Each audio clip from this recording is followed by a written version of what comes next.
did one quick look back at my parents. Covered in pajamas, they stood in the driveway watching 24 years pull away with a trailer full of 24 years. She ran out to the car with her arms heavy. You see, gravity was being greedy on us that hour, pulling hard on her limbs and the excess skin of her face. Her voice was trembling and cracking, her lungs trying to push up words from the pit of her motherhood.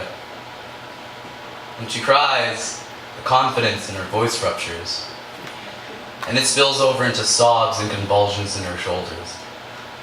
When you see such an emotional massacre, they live in your mind like graffitis. They live, I'm gonna try that again. They live like graffiti on the burrows of your mind.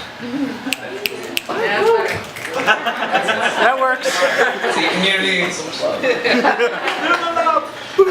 I didn't dare look back at the man edging the black of the open garage door, because judging from farewell hugs my sister would receive at Christmases, birthdays, and long weekends, I would too soon recognize this little stone in his throat. That all of his time, his hard work, his energy, his life, is now on the receiving end of a goodbye.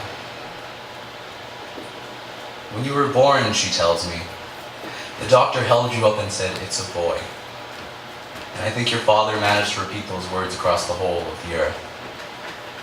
She tells me how lonely my room feels now. And when she turns towards it, she hopes to be wrapped in this parallel universe while I'm sitting at my bedside humming to a guitar. That she came to retrieve kids ignoring supper calls as they so often do. This isn't negative space, it's breathing room.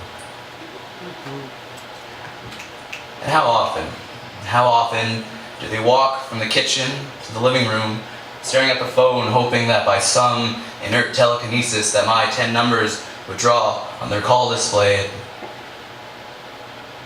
I'm eating well. And then take care, he would say.